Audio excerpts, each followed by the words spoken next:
سورۃ طٰہٰ آیت نمبر 9۔ اعوذ باللہ من الشیطان الرجیم، بسم اللہ الرحمن الرحیم۔ وَهَلْ أَتَاكَ حَدِيثُ مُوسَىٰ إِذْ رَأَىٰ نَارًا فَقَالَ لِأَهْلِهِ امْكُثُوا إِنِّي آنَسْتُ نَارًا لَعَلِّي آتِيكُم مِّنْهَا بِقَبَسٍ أَوْ أَجِدُ عَلَى النَّارِ هُدًى فَلَمَّا أَتَاهَا نُودِيَ يَا مُوسَىٰ إِنِّي أَنَا رَبُّكَ فَاخْلَعْ عَلَيْكَ إِنَّكَ بِالْوَادِ الْمُقَدَّسِ طُوًى وَأَنَا اخْتَرْتُكَ فَاسْتَمِعْ لِمَا يُوحَىٰ إِنَّنِي أَنَا اللَّهُ لَا إِلَٰهَ إِلَّا أَنَا فَاعْبُدْنِي وَأَقِمِ الصَّلَاةَ لِذِكْرِي إِنَّ السَّاعَةَ آتِيَةٌ أَكَادُ أُخْفِيهَا لِتُجْزَىٰ كُلُّ نَفْسٍ بِمَا تَسْعَىٰ فَلَا يَصُدَّنَّكَ عَنْهَا مَن لَّا يُؤْمِنُ بِهَا وَاتَّبَعَ هَوَاهُ فَتَرْدَىٰ۔ صدق اللہ العظیم۔ وَهَلْ أَتَاكَ حَدِيثُ مُوسَىٰ، اور کیا آپ کو حضرت موسیٰ علیہ السلام کا واقعہ پہنچ چکا؟ اِذْ رَأَىٰ نَارًا فَقَالَ لِأَهْلِهِ امْكُثُوا إِنِّي آنَسْتُ نَارًا، جب اس نے ایک آگ کا شعلہ دیکھا تو اپنے گھر والوں سے کہا کہ تم ٹھہرو، میں نے آگ لپکتی ہوئی دیکھی ہے۔ لَعَلِّي آتِيكُم مِّنْهَا بِقَبَسٍ أَوْ أَجِدُ عَلَى النَّارِ هُدًى، تو ہو سکتا ہے کہ میں اس کا کوئی انگارہ لے آؤں، یا وہاں کوئی لوگ ہوں گے، ان سے مجھے راستہ مل جائے گا۔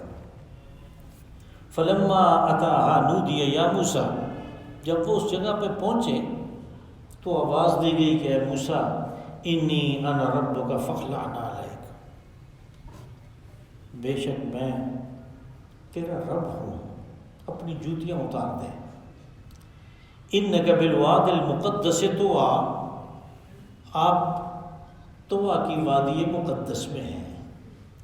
وَأَنَا اخْتَرْتُكَ فَاسْتَمِعْ لِمَا يُوحَىٰ، اور تجھے میں نے برگزیدہ کیا، منتخب کر لیا، پس غور اور اہتمام سے سنو جو وحی کی جا رہی ہے۔ إِنَّنِي أَنَا اللَّهُ لَا إِلَٰهَ إِلَّا أَنَا فَاعْبُدْنِي،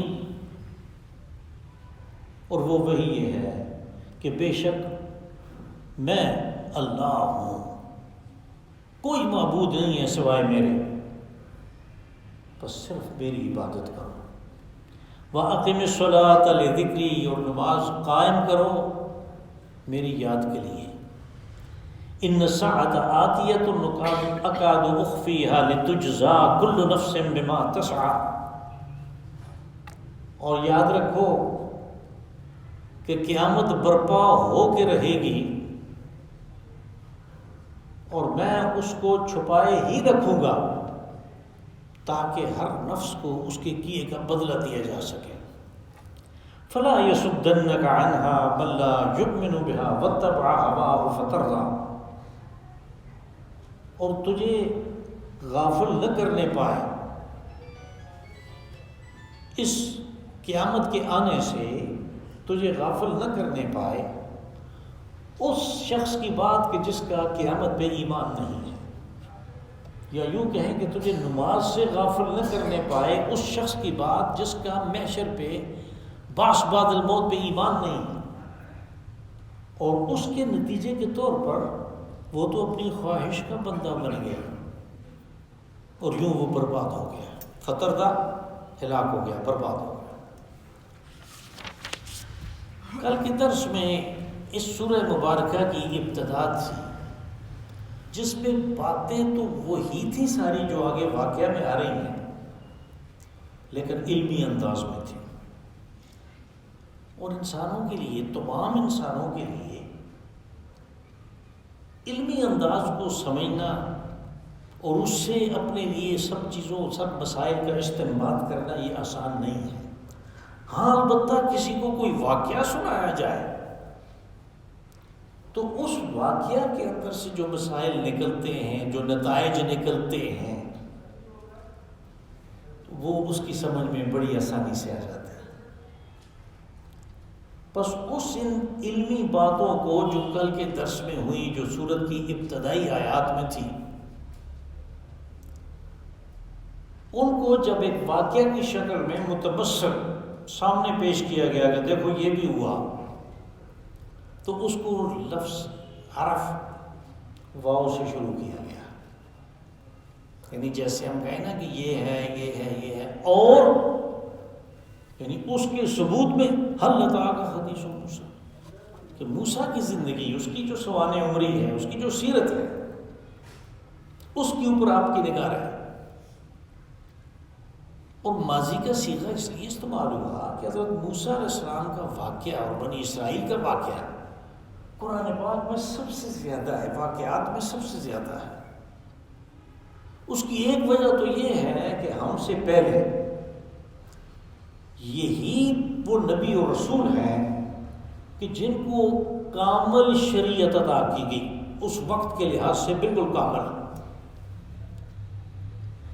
اور اس شریعت پر عمل پیرا ہونے کی وجہ سے وہ دنیا کے امام تھے، رہنما اور رہبر تھے۔ قرآن پاک نے کہا وَجَعَلْنَا مِنْهُمْ أَئِمَّةً يَهْدُونَ بِأَمْرِنَا لَمَّا صَبَرُوا، کہ انہی کو ہم نے امام بنایا، یعنی رہبر اور سربراہ بنایا، اس لیے کہ انہوں نے اللہ کے احکامات پہ عمل کیا، اور جیسے اللہ کے احکامات پہ عمل ہوگا اس کے نتیجے کے طور پہ عدل قائم ہوگا، اور جو عدل کے قائم کرنے والے ہیں وہی امیر اور وہی سربراہ، وہی سب کچھ ہوتے ہیں۔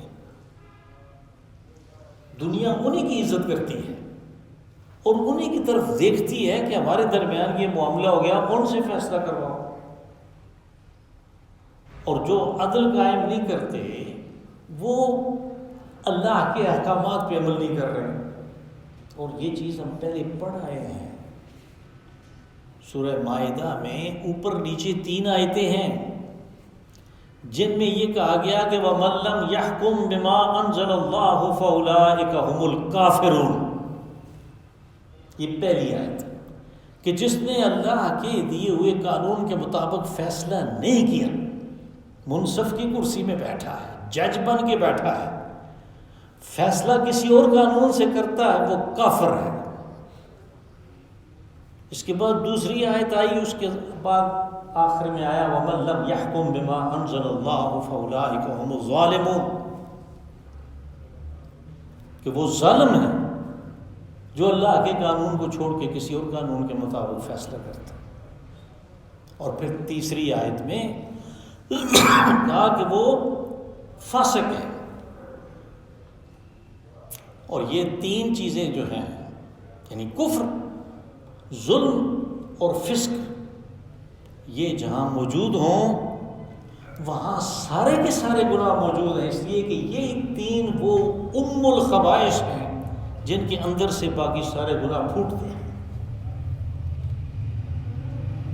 تو ان کا تذکرہ اس لیے ہے، نمبر 1 کہ وہ صاحب شریعت تھے اور امام تھے، جب انہوں نے شریعت کو چھوڑ دیا تو ان سے وہ منصب امامت لے لیا گیا اور وہ اس امت کے حوالے کیا گیا، اور انہوں نے اس امامت کا جب تک اللہ کے احکامات پہ عمل کرتے رہے اس کا حق ادا کیا، اور دنیا ان کی طرف دیکھتی تھی اور ان کے پہنچنے سے پہلے ہی وہ ان کی بات کو ماننے کے لیے تیار ہوتے تھے۔ یعنی شاید آپ نے اتنی تاریخ نہ دیکھی ہو کہ جب مسلمان آگے بڑھتے ہوئے یورپ میں جا رہے تھے اور اسپین پہ انہوں نے قبضہ کر لیا اور جنوبی فرانس پہ بھی سارے پہ قبضہ ہو گیا، آدھے سے زیادہ ملک پہ جو اب فرانس ہے آدھے سے زیادہ پہ قبضہ ہو گیا، تو وہ سکہ اب بھی لندن کے میوزیم میں موجود ہے، جو اس وقت جو بادشاہ تھا یو کے کا، اس نے وہ پرنٹ کرایا اور اس کے اوپر کلمہ لکھا ہوا تھا، یعنی انہوں نے پہلے سے تیاری کر لی ان کے استقبال کی۔ یہ تو الگ بات ہے کہ پیچھے سے کچھ گڑبڑ ہونے کی وجہ سے وہاں پہ مسلمان رک گئے. اس کے بعد بھی 700 سال سے زیادہ انہوں نے اسپین پہ حکومت کی، اور اب بھی وہ لوگ اس بات کے گواہ ہیں کہ انہوں نے عدل قائم کیا، انہوں نے انصاف کیا، کسی کے ساتھ ظلم نہیں ہوا. جب وہ چیز بنی اسرائیل سے نکل گئی، یہود سے نکل گئی، اللہ کے احکامات پہ عمل درآمد، تو ان سے وہ منصب امامت لے لیا گیا، دوسروں کے حوالے، ہمارے حوالے کر دیا گیا، مسلمانوں کے حوالے کر دیا گیا. اور پھر جب تک یہ اس پہ عمل درآمد کرتے رہے، یہ دنیا کے سربراہ تھے. جب اس کو چھوڑ دیا گیا اور پھر ان میں سے مختلف اقوام کو اس مقصد کے لیے آزمایا گیا، یعنی پہلے امامت مسلمانوں میں سے عربوں کے ہاتھ میں تھی، اس کو ان سے لیا، ترکوں کو دے دی. یعنی پورے آپ دیکھیں تو دنیا اسلام میں ایک وقت ایسا تھا کہ وہ سارے ترک تھے، جو بر صغیر میں تھے یہ بھی اصلاً ترک ہیں. جو ترکی میں تھے ترکان عثمانی، جو ایران میں تھے ترکان سلجوکی، اور جو باقی عرب ممالک میں تھے وہ ترکان صفوی تھے. یہ سب ترکان تھے، ترک تھے. پھر ان سے بھی وہ منصب امامت لے لیا گیا، اس لیے کہ انہوں نے بھی قومیت کو، یعنی اس خطے کی لوگوں کو اور لسان زبان کی وجہ سے ان کو برتر قرار دیا دوسروں کی نسبت، جو کہ غیر اسلامی بات تھی. تو یہ سارے واقعات بنی اسرائیل کی تاریخ میں ملتے ہیں، ہمیں بتائے گئے کہ یہ دیکھ لو ان کے ساتھ یہ ہوا ہے اور اس وجہ سے ہوا ہے، اس سے تم نصیحت پکڑو. تو حضرت موسیٰ علیہ السلام کا واقعہ اس لیے بار بار قرآن پاک میں آتا ہے اور مختلف حصوں میں آتا ہے. اب جو واقعہ ہے یہ وہاں سے شروع ہوتا ہے جب وہ مدین سے واپس آئے. یعنی حضرت موسیٰ علیہ السلام جب فرعون کے گھر میں پل کے جوان ہوئے تو پھر اس کے بعد وہ بنی اسرائیل تھے، وہ واپس چلے گئے اس بستی میں جہاں پہ بنی اسرائیل تھے. تو پھر ان سے آدمی قتل ہوا، تو ان کا ایک ہمدرد جو کہ اس دربار میں بیٹھا تھا جہاں یہ مشورہ ہو رہا تھا کہ اس کو گرفتار کرو اور پھانسی پہ لٹکاؤ، جو قانون تھا وہاں کا، اس لیے کہ معاملہ تشت بام ہو گیا. تو پھر وہ آدمی دوڑتا ہوا آیا، سورہ قصص میں ہے، وَجَاءَ رَجُلٌ مِّنْ أَقْصَى الْمَدِينَةِ يَسْعَىٰ، شہر کے دوسرے کونے سے آدمی دوڑتا ہوا آیا اور اس نے کہا یا موسیٰ نکلو یہاں سے، وہ تمہارے قتل کے صلاح مشورے کر رہے ہیں. تو حضرت موسیٰ علیہ السلام اس کی قلم زروں سے نکل کے مدین چلے گئے، شمال مشرق میں. پھر وہاں پہ انہوں نے ایک عرصہ گزارا. وہ حصہ جو ہے وہ سورہ قصص میں آئے گا تفصیل سے. یہ یہاں سے شروع ہوتا ہے جب وہ مدین سے ان 10 سالوں کے بعد واپس آئے تو راستے میں انہوں نے وہ آگ دیکھی. اذ رأى نارا فقال لأهلهم كثوا إني آنست نارا، جب انہوں نے آگ دیکھی. لیکن آنستو جو ہے، جو اس کے ساتھ فعل استعمال ہوا، وہ یہ بتاتا ہے کہ وہ ایک شعلہ تھا جو لبکا اور ختم ہو گیا. اس لیے کہ یہ لفظ یک بارگی تاڑنے اور جھانکنے کے لیے استعمال ہوتا ہے، یہ مسلسل دیکھنے کے لیے نہیں ہوتا. تو یک بارگی ایک دفعہ جو تاڑنا جس کو کہتے ہیں، جھانکنا جس کو کہتے ہیں، ان کو بھی وہ ایک دفعہ نظر آیا، شاید کسی بھی دوسرے کو نظر نہیں آیا. اور انہوں نے وہ دیکھا کہ ایک جگہ پہ، یعنی وہ آگ کا ایک شعلہ ہے. تو اپنے گھر والوں سے کہا کہ آپ ادھر ٹھہرو، رات کا وقت ہے اور سردی بھی ہے. تو انی آنست نارا لعلی آتیکم منہا بقبس او اجد علی النار ہدی،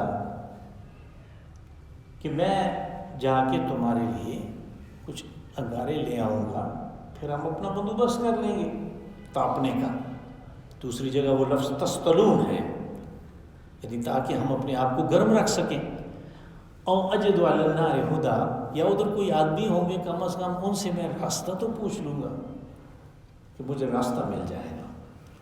فلما اتاہا نودی یا موسیٰ، جب وہ اس جگہ پہ آئے تو آواز دی گئی کہ اے موسیٰ انی انا ربک فاخلع نعلیک، کہ میں تو تیرا رب ہوں، تو اپنی جوتیاں اتار دے۔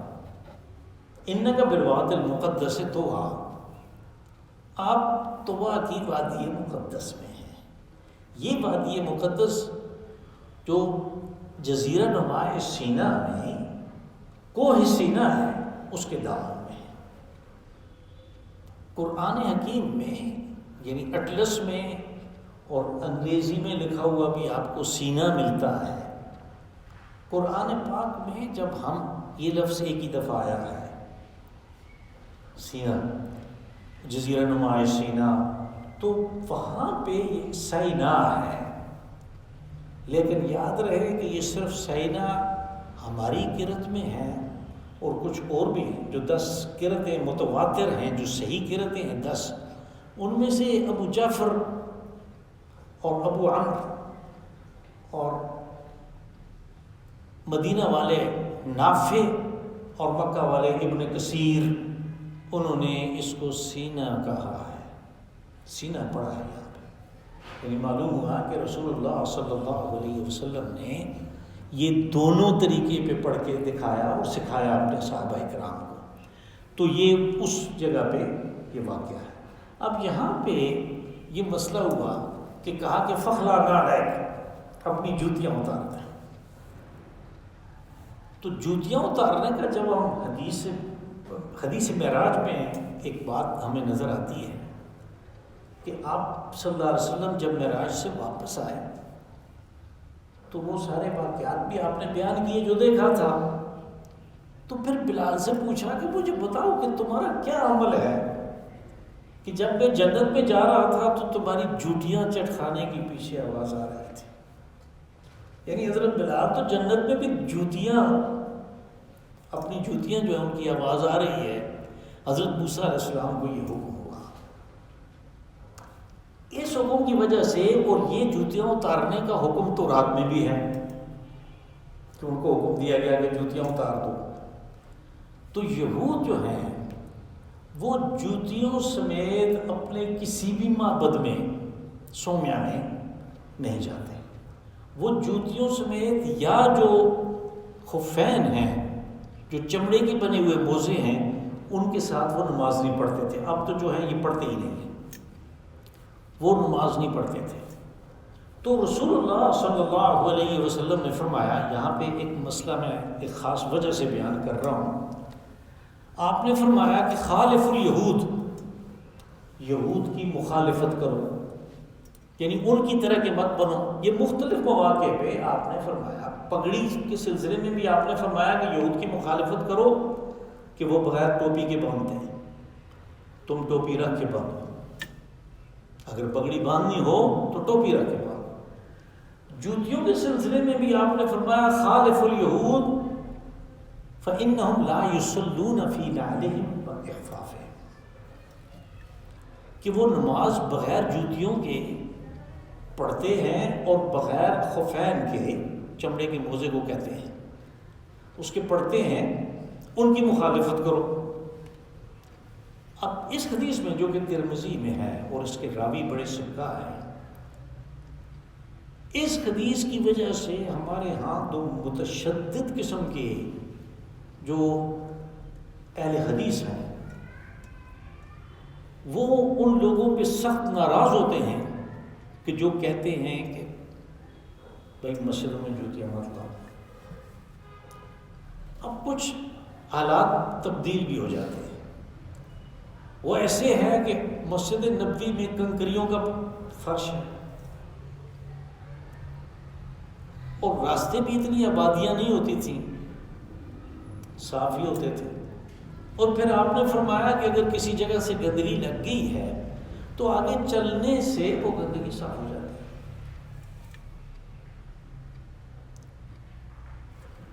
پھر جو ہے یعنی اگر آپ نے فرمایا کہ اس سے نماز پڑھو تو وہ نماز کی اجازت ہے۔ دوسرا یہ کہ جوتے اصلاً ناپاک نہیں ہوتے، لیکن آپ دیکھیں کہ اس قسم کی مسجد میں جہاں کارپٹ پڑی ہوئی ہے وہاں پہ کون جوتے لائے گا؟ جبکہ خفین میں کوئی اعتراض نہیں ہے، اس لیے کہ وہ زمین کے ساتھ نہیں لگتے، جوتے کے اندر ہوتے ہیں۔ تو وہ تشدد کی پالیسی درست نہیں ہے، صرف اجازت ہے۔ اس قسم کی اجازتیں تو قرآن پاک میں اور بھی ہیں۔ مثال کے طور پہ کہا کہ جب احرام کھولو تو تم شکار کرو، وَإِذَا حَلَلْتُمْ فَاصْطَادُوا۔ اب اس کا یہ مطلب نہیں ہے کہ اس کو احرام جب کھولا تو وہ شاٹ گن لے کے نکل گیا کہ میں شکار کرنا ہے، مجھے حکم ہوا ہے۔ حکم نہیں ہے، اجازت ہے۔ تو اس میں اور پھر دوسری طرف کے متشدد بھی ہیں، وہ یہ کہتے ہیں کہ بھائی آپ میدان میں ہیں، کھلے میدان میں ہیں، تو وہاں پہ بھی جنازے کے وقت وہ کئی دفعہ ہم نے سنا وہ کہتے ہیں، خاص طور پہ لاہور میں، کہ وہ جوتی بہرحال ناپاک ہے۔ اب جوتی کے پاک ہونے کا تو وہ حدیث میں آ گیا کہ جب وہ آدمی چلتا ہے تو مٹی اس کو پاک کر دیتی ہے، تو اس حدیث کے مطابق تو آپ کھلے میدان میں ہیں اور جنازہ کرتے ہیں تو جوتیوں سمیت کر سکتے ہیں۔ اس میں یہ کہنے کی ضرورت نہیں ہے کہ یہاں جوتیاں اتاریں، شرط ایک ہی ہے کہ وہاں پہ گندگی نہیں ہونی چاہیے، ناپاکی نہیں ہونی چاہیے۔ بہرحال یہ اس لیے تھا کہ ہمارے یہاں گلیات میں اوپر جائیں تو مسجدوں میں اس قسم کے چارٹ لگے ہوئے ہیں جہاں بہت سخت الفاظ لکھے ہوئے ہیں۔ کہا کہ جوتیاں اتارو، آپ وادی مقدس میں ہیں، جو کہ یعنی تو وہاں میں مقدس وادی میں ہے۔ وَأَنَا اخْتَرْتُكَ فَاسْتَمِعْ لِمَا يُوحَىٰ، اور کہا کہ میں نے تمہیں برگزیدہ کیا، میں نے تمہیں منتخب کر لیا، کس لیے؟ مفعول نہیں ہے لیکن مفعول واضح ہے، نبوت و رسالت کے کام کے لیے۔ پھر دوسری جگہ اس کی تفسیر بھی آئی کہ دو کام آپ کے حوالے کیے گئے، فرعون کو توحید کی دعوت دینا اور بنی اسرائیل کو منظم کر کے قوم بنانا، یہ دو کام تھے۔ اس کی تفصیل قرآن پاک میں ہے، وہ اپنے مقام پہ آئے گی۔ فَاسْتَمِعْ لِمَا يُوحَىٰ، یہ جو اس دن بھی میں نے گزارش کی تھی، شاید کل ہی کی بات ہے، کہ جب فعل میں حروف کا اضافہ ہوتا ہے تو اس سے اس کے معنی میں اضافہ ہوتا ہے، اور جو اصل فعل ہوتا ہے عربی زبان میں اس کو کہتے ہیں مجرد ثلاثی، اس میں صرف 3 حرف ہوتے ہیں، ضرب، فعل، سمع۔ اس کے لیے فعل جو ہے وہ سمع، سین میم ہے، اس سے امر بنائیں گے تو ہوگا اسمع، سنو۔ یہاں استمع، فاستمع، بیچ میں تا اضافی آیا، اس تا میں اس کے معنی میں اضافہ کیا تو وہ کیا ہوا؟ ترجمے میں نے کہا کہ غور سے سنو، توجہ اور غور سے، اہتمام سے سنو، یہ اس کے معنی میں اضافہ ہوا کہ یہ وحی کی جا رہی ہے، اس کو توجہ سے، غور سے اور اہتمام سے سنو۔ فاستمع لما یوحیٰ اننی انا اللہ لا الہ الا انا فاعبدنی واقم الصلاۃ لذکری۔ یہ ابتدائی 3 نصیحتیں ہیں جو موسیٰ علیہ السلام کو اللہ پاک نے کی، اور کلام کے ذریعے سے کی، یعنی خود کہا کہ یہ کرو۔ پہلی چیز توحید ہے کہ یہ کہ میں اکیلا معبود ہوں، دوسرا کوئی معبود نہیں ہے، اور دوسرا کہ عبادت صرف میری کرو۔ یہ اصل میں معبودیت کے لوازمات میں سے ہے کہ کسی کو آپ نے معبود تسلیم کیا تو لازم ہے کہ اس کی عبادت کریں، اور اس عبادت میں جو یہاں پہ مذکور ہے اس میں اطاعت کلی ہے، عبادت اطاعت کلی ہے۔ اگر آدمی ایک نماز پڑھتا ہے اور باہر جاتا ہے تو اللہ کے حکم کے خلاف کرتا ہے تو اس نے عبادت نہیں کی، وہاں پہ بھی اگر اللہ کے حکم کے مطابق کرتا تو یہ اس کی عبادت ہوتی۔ عبادت میں اطاعت ہے، اور یہ اطاعت بھی ایسی ہے کہ جس کے اندر محبت اور شوق پایا جاتا ہے۔ اطاعت کلی جس کے اندر محبت اور شوق ہے، ورنہ اطاعت تو بعض اوقات کرنی پڑتی ہے، اور ہمیں تو اکثر کرنی پڑتی ہے، اس کی بھی کہ جس کو ہم پسند نہیں کرتے کہ یہ کیا چیز ہے ہمیں حکم دے رہا ہے، لیکن ہم مجبور ہیں اس لیے کہ اس کے پاس ڈنڈا ہے۔ یہ اطاعت ایسی نہیں ہے، اللہ کی جو اطاعت ہے اس کے اندر محبت اور شوق ہے۔ اور تیسری چیز کہا کہ وَأَقِمِ الصَّلَاةَ لِذِكْرِي،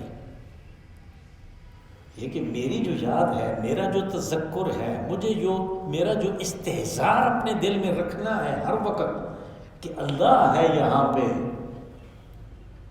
اس کا گھر ہے ادھر، تو اس کے لیے نماز کا قیام ہے۔ قیام سے مراد یعنی اس کو اس اہتمام اور انصرام کے ساتھ ادا کرنا ہے کہ جو اس کے تقاضے ہیں۔ اور پھر یہ بات ہم پچھلی صورت میں سورہ مریم میں پڑھا ہے کہ فخلف من بعدهم خلف ورثوا الكتاب فخلف من بعدهم خلف اضاعوا الصلاة واتبعوا الشهوات۔ آگے وہ بات پھر آ رہی ہے، اس لیے پھر ایک دفعہ میں اس کا حوالہ دوں گا۔ ان الساعة آتیة اکاد اخفیها لتجزا کل نفس بما تسعی۔ اب یہاں پہ یہ آتیتن یعنی ساعہ قیامت کو کہتے ہیں، جدید عربی میں آپ دیکھیں گے گھنٹے کو کہتے ہیں ساعہ، دقیقہ منٹ کو کہتے ہیں۔ تو قرآن پاک میں یہ لفظ ساعہ، یسألونک عن الساعہ، آپ سے قیامت کے بارے میں پوچھتے ہیں۔ یہاں پہ ان الساعۃ، بے شک قیامت، آتیتن فائل کے طور پہ استعمال ہوا، یہ نہیں کہا کہ قیامت آئے گی، کہا قیامت آیا ہی چاہتی ہے، فائل کے طور پہ استعمال ہوا۔ آتیۃ اکاد اخفیھا لتجزا کل نفس بما تسعی۔ اب یہ ایسی چیز ہے کہ جس کے کو بھی پہلی دفعہ آپ کہیں قیامت، پہلے اس نے کبھی نہ سنا ہو، تو پھر لازمی سوال ہے، وہ پوچھتا ہے کہ کب ہوگی۔ حضرت موسیٰ علیہ السلام کو یہ سوال کرنے کا موقع نہیں ملا کہ اللہ نے خود بتا دیا کہ اس کو میں نے چھپائے رکھا ہے، چھپا کے رکھوں گا، اس لیے کہ اس کو ظاہر کر دوں تو وہ سارا وہ حکمت جس کے تحت یہ نظام زمین و آسمان اور یہ انسان کی پیدائش اور یہ سارا کچھ کیا گیا، وہ اس طرف رہ جاتا ہے جب تاریخ بتا دی جائے۔ تاریخ نہیں بتائے گا، انہوں نے کہا اکاد اخفیھا، میں چھپائے ہی رکھوں گا اس کو، یعنی پوچھنے کی ضرورت بھی نہیں۔ اور یہ اس لیے ہے کہ لوگ غیب میں رہتے ہوئے اس بات پہ یقین کریں، اور یہ یقین کرنے کے لیے اپنے عقل کو، اپنی فکر کو، اپنے تدبر کو استعمال کریں، اور وہ اس کے لیے تیاری کریں۔ اگر بتا دیا جائے تو پھر تو بات ہی وہ نہیں رہتی۔ تو امتحان تو یہاں پہ ان صلاحیتوں کا ہے اس دنیا میں جو اللہ نے دی ہے، کہ ان صلاحیتوں کو کیسے استعمال کرتا ہے۔ لِتُجْزَىٰ كُلُّ نَفْسٍ بِمَا تَسْعَىٰ، تاکہ ہر ایک کو اس چیز کا بدلہ دیا جائے جو اس نے کوشش کی ہے، جو کام اس نے کیا، جو کارروائی کی، جس کے لیے جان کھپائی، جس کے لیے اپنا مال کھپایا، اس چیز کا اس کو بدلہ دیا جائے۔ اگر کوئی اچھا کام کیا ہے تو اس کو اچھا بدلہ ملے گا، برا کام کیا ہے تو اس کو برا بدلہ ملے گا۔ فَلَا يَصُدَّنَّكَ عَنْهَا مَن لَّا يُؤْمِنُ بِهَا وَاتَّبَعَ هَوَاهُ فَتَضَلَّ۔ اس آیت مبارکہ میں دو ضمیریں استعمال ہوئی۔ فَلَا يَصُدَّنَّكَ عَنْهَا، نماز کی بات ہو رہی تھی۔ صد یصد، روکنے کو، رکنے کے لیے استعمال ہوتا ہے۔ یصدون عن سبیل اللہ، اللہ کے راستے سے روکتے ہیں۔ تو نماز کے لیے یہ مناسب ہے، یہ یعنی معلوم ہوتا ہے کہ قرینہ واضح کرتا ہے کہ اس عنہا میں ضمیر جو ہے اس وہ نماز کی طرف راجع ہے۔ من لا یؤمن بہا، اسی طرح کی ضمیر پھر آ گئی، کہا کہ جس کا ایمان نہیں ہے اس کے اوپر، تو یہ قیامت ہے۔ کہا کہ وہ شخص جس کا آخرت پہ، پاس بعد الموت پہ ایمان نہیں ہے، کہیں ایسا نہ ہو کہ وہ تمہیں نماز سے روکے۔ اور یہ چیز ہمیں بڑی وضاحت سے سورہ بقرہ میں ملتی ہے۔ وَإِنَّهَا لَكَبِيرَةٌ إِلَّا عَلَى الْخَاشِعِينَ الَّذِينَ يَظُنُّونَ أَنَّهُمْ مُلَاقُو رَبِّهِمْ. کہا کہ یہ نماز یہ بہت بھاری ہے، یہ پڑھنا کوئی، یہ قائم کرنا یہ کوئی آسان کام نہیں ہے کہ ابھی نیند جو ہے وہ اپنے کلائمیکس پہ پہنچی ہوئی ہے، اذان ہو جاتی ہے، پھر ساتھ میں شیطان بھی لگا ہوا ہے، یہ آسان ہے. الا علی الخاشعین الذین یظنون انہم ملاقو ربہم. ہاں جن لوگوں کو یہ یقین ہے کہ رب سے ملاقات ہونی ہے، یعنی حساب دینا ہے، ان کے لیے کوئی مسئلہ نہیں. اس چیز نے واضح کیا کہ یہ کون سی ضمیر کدھر جاتی ہے. بل لا یؤمن بہا واتبع ہوا. میں نے کہا تھا آگے آیت آ رہی ہے تو میں اس کی وضاحت کروں گا کہ وہ شخص جو ہے جس کا ایمان نہیں ہے آخرت پہ، وہ تو خواہش کا بندہ ہے. اس کی اپنے دل میں جو چیز آئی اس کو پورا کرنے کے لیے وہ جائز ناجائز، وہ حرام و حلال، وہ ان چیزوں کے چکر میں نہیں پڑتا، وہ اس کو پورا کرتا ہے. اور یہ وہ چیز ہے جو دوسری جگہ پہ باقاعدگی سے بیان ہوئی کہ جس کا آخرت پہ ایمان نہیں ہے وہ یہ کام کر کے چھوڑتا ہے. بس قرآن پاک نے یعنی جو دو مختلف مقامات پہ نماز سے روکنے والے اسباب بتائے، یہاں پہ ان کو مختصر بیان کر دیا کہ یہ اصل چیز ہے جو 3 ہدایات دی جا رہی ہیں، توحید کی، عبادت کی، اور پھر عبادت میں سے خاص جز نماز کی.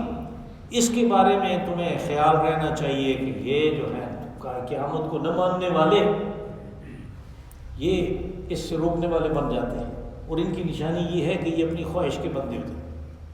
وَاتَّبَعَ هَوَاهُ فَتَرْدَىٰ. اور یہ خواہش کی جو پیروی ہے، اپنی خواہش کے مطابق جو چلنا ہے، یہ آدمی کو برباد کر کے رکھ دیتا ہے. اللہم صلی وسلم وبارک علی عبدک ورسولک ونبیک محمد صاحب المقام المحمود والحوض المورود